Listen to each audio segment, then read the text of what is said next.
And welcome back to Chicago Sports Update here on IAP Podcast. This is Matt. And then, no, this is Brandon. Oh, he's looking for work too.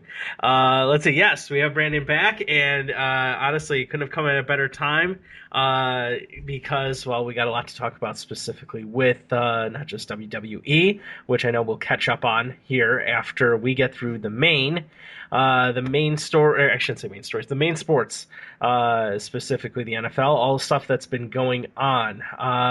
I'm pretty sure that you were just as relieved as I was when the Bears decided to jettison their front office as well as their coaching staff. I have been muskie fishing for weeks, and there was only one thing that could get me back, and that was a total rehaul of a front office. And yes, the Bears kind of shocked, I think all Bears fans, shocked me, shocked you, um, in who they got. Well, first of all, just the the moves even before that, firing everyone. Yeah. I didn't see that. I did see them firing Trustman and the rest of the coaches. I didn't see them actually firing the GM, firing Phil Emery. So that's what started it all. I was pleasantly surprised by that. And then came the press conference, and it was bad. Like it still seemed, yeah, I mean, it still seemed like Ted Phillips had too much control, and so then I think we all were disappointed and uh, weren't expecting a very good hire.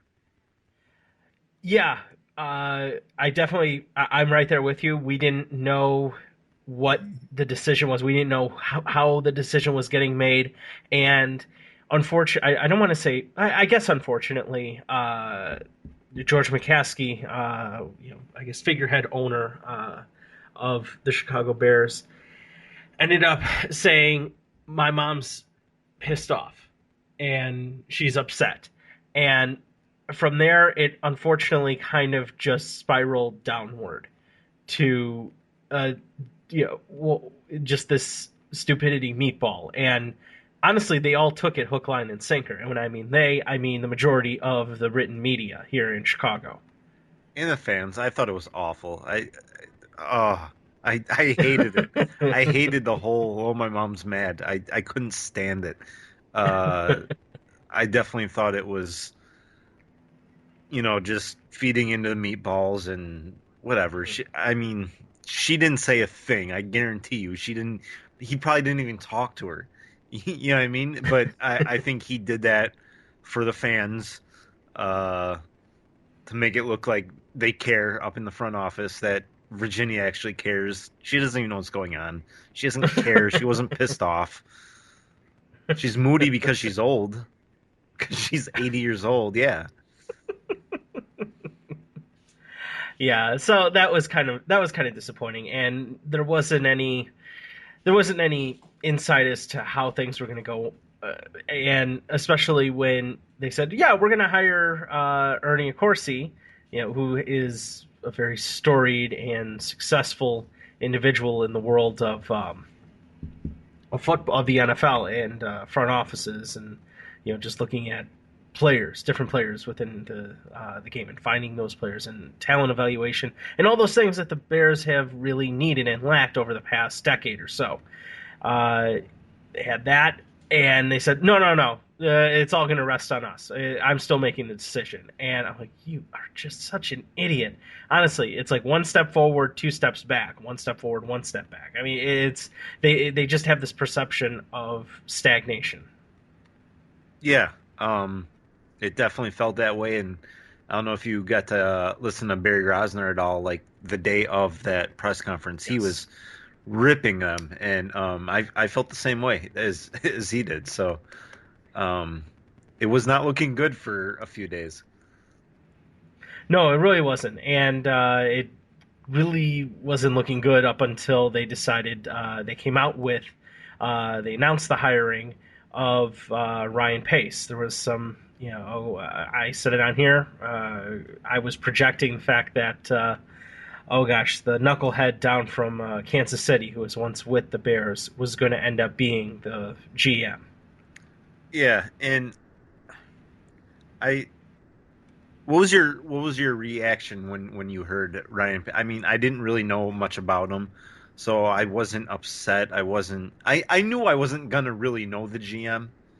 You Yeah, know what I mean? I knew I wasn't gonna be familiar with him. So like no matter what, I didn't have a feeling on it. I wasn't upset, I wasn't happy. It's not like when the Cubs, got their new GM right. and there was that excitement like, "Oh my God, here we go." Um Yeah, we all know who Theo Epstein it is. was it was just okay, now what? That was kind of more my reaction. So I didn't really have any sort of emotion until the head coach signing. I guess I was more. I I was lukewarm, I guess is the best way to really put it. I, like you, didn't know who this individual was. I didn't know his track record. All we had seen and all that really had come out was that this individual was, uh, was a scout. I shouldn't say scout, uh, a talent identifier from uh, that worked his way literally from the ground up to from unpaid positions all the way through head of player personnel or pro scouting, head of pro scouting, I believe it was, for the New Orleans Saints, and that was a good thing. I respect the Saints organization. Sure, they've had their hiccups with quote Bounty Gate, but that ended up getting insulated back down to one person. Sure, the coach paid a price for some time, but it didn't really affect the talent. It wasn't an indictment on the talent and the team, the greater team as a whole. So that was nice. Uh, the Saints organization has made a tremendous turnaround from the past. Oh gosh, what would you say? 15 years ago? What? Yeah, I think it was 15 years ago when they had Mike Ditka on field. Yeah, and the Ricky Williams project, Yeah. the Ricky So Williams draft, I should say. so there's been some time for the organization to kind of breathe, jeopardy of it being moved, the organization being moved, the Katrina disaster, all those sorts of side problems, and getting the team back to prominence and becoming a Super Bowl winning team, contending team for consistent years. This year, I don't know, being a hiccup, but since they've won the Super Bowl, and even before they won the Super Bowl, they were a threat to go out there and win. So I like that. I liked finding and identifying that sort of talent. There was a lot of question marks I had with the coach and what was out there. I wasn't too impressed, but my worst case scenario was that individual, I can't recall his name, unfortunately from Kansas City, formerly of the Bears, knew how the system worked. It sounded like it was his job to lose, and he blew up his chance by, I guess, trying to do a power grab. And maybe he was just listening to the media too much. Maybe he was listening to us idiots on this, us, knuckleheads that are calling in, or out there and out there doing podcasts saying, you know what, the football operations have to be separate from the rest of the business. And I don't know if you got our advice from me. If you did, sorry. But yeah, I certainly do believe that football operations have to be separate uh, from the business side of things, specifically Ted Phillips. But everyone kind of coming out and saying, no, we don't want to do football operation. We don't want to have anything to do with football. We're okay. We're fine with not having anything to do with that.